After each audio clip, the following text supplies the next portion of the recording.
আজকে লোকে কি বলবে ভেবে তুমি নিজেকে আটকে রাখছো যে জিনিসের জন্যে, কালকে তুমি মরে যাও, সেই লোকেরাই 2 সেকেন্ড সময় নেবে না তোমাকে ভোলাবার জন্যে, জাস্ট তোমার নামটা মনেই রাখবে না। This is reality my friends. Hello everyone, this is ivy.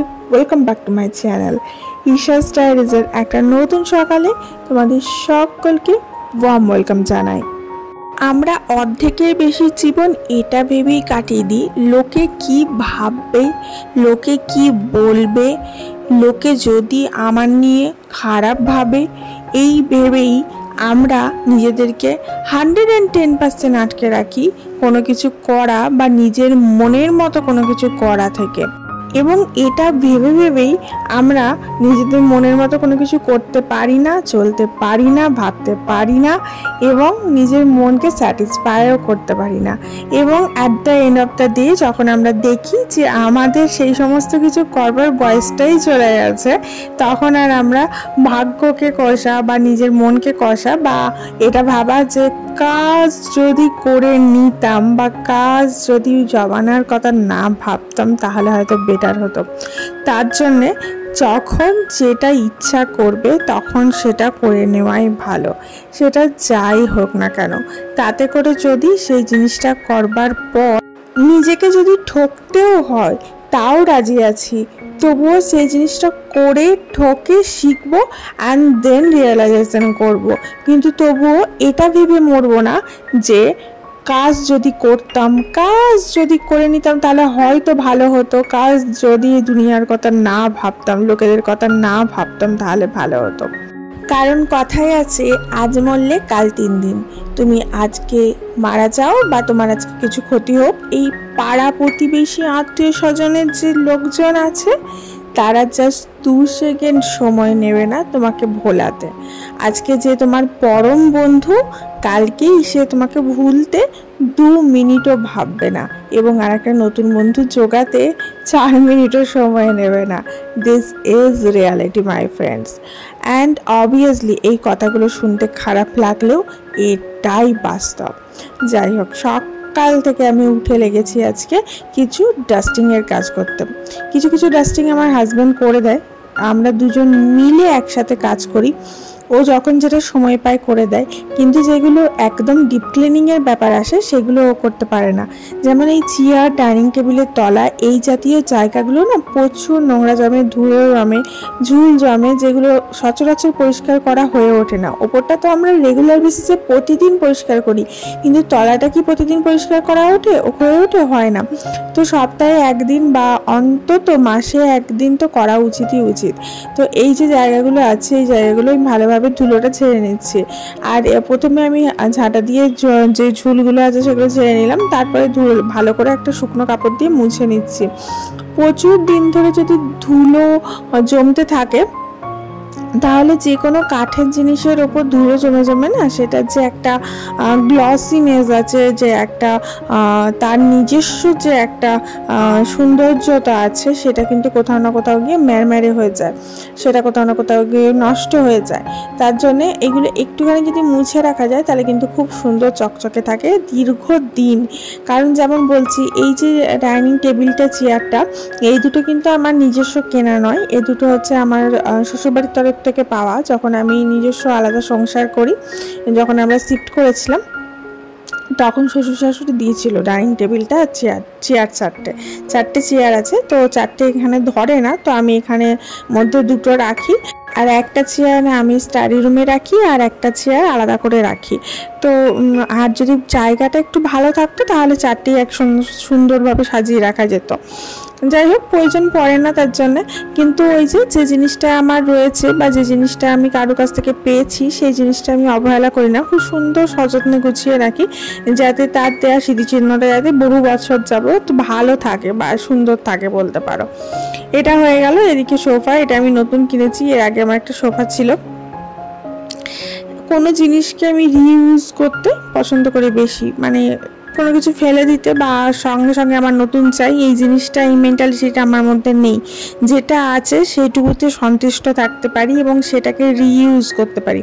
যে কভারটা দেখতে পাচ্ছ পরাচ্ছি, এই কভারটা আমার আগেকার সোফার কভার, এই সোফার নয়। তো আগেকার সোফাটা যখন বিক্রি করেছিলাম, কভারগুলো বিক্রি করিনি, কারণ কভারগুলো আলাদা করে করানো। তো সেই কভারটাকেই সুন্দর করে আমি সেট করে রাখি। সেট করতে অনেক প্রবলেম হয়, কারণ যেহেতু এর কভার নয় তার জন্য সেট করতে একটু অসুবিধা হয়, কিন্তু তবুও আমি চেষ্টা করি এটাকে সুন্দর করে সেট করে রাখার। তো এটাই আমি ডিভান, যেহেতু এটা তোমার ফোল্ডিং যেটা হচ্ছে সোফা কাম বেড আমার এটা, তো এটা খুলে ওইভাবে কভারটা লাগিয়ে এটাকে সেট করে দিলাম, তাহলে ওই কভারটা উপর থেকে নিচের দিকে নামবে না, একদম ফিক্সড হয়ে গেল আর কি। কারণ ঘরে ছোট বাচ্চা আছে, তো বাচ্চাতে এত লাফা ঝাপা করে যে সোফার ওই কভারটা নিচে নেমে চলে আসে বারবার। তার জন্য আমি এইভাবে সোফাটা একদম কভার লাগিয়ে একদম ফিক্সড করে দিই, যাতে কোনোভাবেই না নামতে পারে। আর নিচেরটা তো যখন উঠে আসে সেটাকে আমাকে বারবার পরিষ্কার করতেই হয়, ন্যাচারাল ব্যাপার। যাই হোক, তো এইভাবে সোফাটাকে আমি মেনটেন করে রাখার চেষ্টা করি। যে কোনো জিনিসই শুধু নতুন নতুন কিনে ঘর ভরালে হয় না, এটা আমি আমার এক্সপিরিয়েন্স দিয়ে বোঝাচ্ছি। তোমার কাছে যেটা আছে, যেমন আছে, যতটুকু আছে, সেটাকে যদি তুমি সযত্নে রাখো, তাহলে সেটাই কিন্তু সৌন্দর্যতা উভরে হয়ে বেরোবে আর কি। একটা কথা আছে অ্যাস্থেটিক, যেটা এখন খুব চল হয়েছে, যেটা আগেকার দিনে তো ছিল না। আগেকার দিনের যে জিনিসগুলো, পুরাতন জিনিসগুলোই এখন অ্যাস্থেটিক লুক বলে চারিদিকে বাজারে রয়েছে, কথা প্রচলন হয়েছে। তো ওইটাই আর কি, যে পুরনো জিনিস যেটা থাকবে তোমার, সেটাই যদি তুমি সযত্নে সুন্দর করে গুছিয়ে রাখো, তাহলেই কিন্তু সেটা খুব ভালো লাগে বা ভালো থাকে। যাই হোক, চলো এবার একটু বসলাম। আর ওই যে দেখতে পাচ্ছ, আমি ওটা সেট করে দেওয়ার পর হাজব্যান্ড মশাই ওপরগুলো একটু ঝাড়াঝাড়ি করে দিচ্ছে। যেমন তোমাদের বললাম, আমার বর যখনই সময় পায় একটু ডাস্টিংয়ের কাজটা করে দেয়। ওই একটা কাজ করে দেয়, ডাস্টিংয়ের কাজ, গাছে জল দেওয়া, এই টুকটাক কাজগুলো কিন্তু ও করে দেয়। যে একবারেই কিছু করে না তার নয়। আর এটা আমার বর বলে নয়, আমার বাবাকেও দেখতাম অফিস করে আসতো, দেন ধরো ডিমটা নিয়ে আসলো, ডিমটা সুন্দর করে ফ্রিজে তুলে রাখলো, বা সবজিটা নিয়ে আসলো, সবজিটা ধুয়ে দিল, এরকম টুকটাক কাজগুলো করে দেয়। প্রত্যেকটা পুরুষ মানুষেরই উচিত ঘরের টুকটাক কাজ অন্তত স্ত্রী হেল্প করার জন্য করে দেওয়া। কেউ বেশি করতে পারে, কেউ কম করতে পারে, সবাই তো সবটা পারে না। কিছু কিছু পুরুষ মানুষ আছে অনেক কাজ করতে পারে। যেমন ধরো আমার কাকা ছিল, আমার কাকাকে দেখতাম যে মানে সব দিকে তার লক্ষ্য, সমস্ত কিছু গোছানি বাগানি সমস্ত কিছু করতে পারতো। তো সবাই তো সবটা করতে পারে না, তবে যে যতটুকু পারে সে ততটুকু করে। যাই হোক, এখানে আমি একটু শরবত বানিয়েছিলাম, তো হাজব্যান্ড মশাইকে দিলাম, এবার আমি খাবো, দেন মেয়েটার জন্য রেখে দেবো। ওই নুন চিনি লেবু দিয়ে শরবত, এই সময়ে মানে এই গরমের সিজনে গ্লুকন-ডি বলো বা নুন চিনির শরবত বলো, নুন চিনির শরবতটা তো বেস্ট অপশন আর কি, গ্লুকন-ডির থেকেও ভালো। বাইরে গ্লুকন-ডিটাও তো একটা প্রসেসিং ফুডই হচ্ছে, তাই না? তবুও যাই হোক, তো কিছু একটা খাওয়া কিন্তু খুবই দরকার প্রতিদিন বেশিসে, কারণ এটা শরীরটাকে এনার্জি ধরে রাখতে বা শরীরটাকে কুল রাখতে কিন্তু সাহায্য করে। আর অনেক সময় কি হয়, এখন অনেকে রিফ্রেশমেন্টের জন্যে ঘরে তোমরা অ্যালকালাইন ওয়াটার বানিয়ে খেতে পারো, বা ধরো একটা রিফ্রেশমেন্ট ড্রিঙ্ক বানিয়ে খেতে পারো। কিছুই না, এক বোতল জল যেটা তুমি খাচ্ছ পার্টিকুলার, সেই জলটার মধ্যে 2 কুচি শসা, 2 কুচি আদা, 2 কুচি তুলসী পাতা বা মিন্ট এরকম ফেলে দিলে, দেন সেটা তুমি সারাদিন খেলে, আবার ওইগুলো ফেলে দিয়ে আবার রিফ্রেশ করতে পারো। এটাকে ডিটক্স ওয়াটার বলে, আর কিছুই না। আমিও মাঝে মাঝে করে রাখি, তবে হ্যাঁ, ডিটক্স ওয়াটারটা আমার মেয়ে একদম খেতে চায় না, ও একদম পছন্দ করে না। হাজব্যান্ড আর আমি মাঝে মাঝে করে খাই, আমার হাজব্যান্ডকে বিশেষ করে আমি করে খাওয়াই। কিছু কিছু মানুষ আছে, কিছু নয়, হয়তো পুরুষ জাতির মধ্যে ম্যাক্সিমামই আছে যারা স্মোকিং করে, তাদের জন্য কিন্তু ডিটক্স ওয়াটারটা খুবই গুরুত্বপূর্ণ বা ইম্পর্ট্যান্ট জিনিস হেলথের জন্য। যাই হোক, চলো একটু স্কিন কেয়ার করা যাক। এই অ্যালোভেরা পাতাটা আমি তুলে নিয়ে এসেছিলাম। এখানে বলে রাখি, অ্যালোভেরা পাতা শুধু গাছ থেকে তুলে নিয়ে এসে চটজলদি যদি অ্যাপ্লাই করে নাও, স্কিন কিন্তু ড্যামেজ হয়ে যাবে। ইয়েস, একদম ঠিক শুনছো, ডাইরেক্ট অ্যাপ্লাই করলে ড্যামেজ হয়ে যাবে। তো আমি কি করে ডাইরেক্ট অ্যাপ্লাই করছি, তার জন্য একটা ছোট্ট ছোট্ট টিক্স করি, যেটা হচ্ছে ওই গাছের পাতার যে বিষটা আছে বা খারাপ জিনিসটা আছে সেটা বের করে দেওয়ার জন্য গাছের পাতাটাকে আমি ভেঙে নিয়ে আসি, ভেঙে নিয়ে এসে জাস্ট সোজা করে দাঁড় করিয়ে রেখে দিই বহুক্ষণ প্রায় অলমোস্ট 3-4 ঘন্টা রেখে দিই। মানে সকালবেলা করে রাখি, নিয়ে এখন চান করতে যাওয়ার আগে আমি মাখছি। মানে বুঝতে পারছো কতক্ষণ সময় এটা সোজা করে দাঁড় করানো ছিল। তার ভেতর থেকে যে একটা হলুদ তরল বেরিয়ে আসে, তুমি দাঁড় করিয়ে রাখলেই দেখতে পাবে যে একটা ইয়েলো কালার লিকুইড ডিসচার্জ করছে ওই পাতাটা থেকে। সেটা হচ্ছে ওর যে বাজে জিনিসগুলো, ওর ভেতরকার যেগুলো টক্সিন জিনিসগুলো সেগুলো বেরিয়ে আসছে। অ্যান্ড দেন তারপরে ওটাকে ভালোভাবে ধুয়ে নিয়ে ওয়াশ করে নিয়ে দেন তুমি অ্যাপ্লাই করো, দেখবে স্কিনটা আলাদাই গ্লো করবে, স্কিনটা রিফ্রেশ লাগবে, স্কিনের কোয়ালিটিটা ইমপ্রুভ হবে।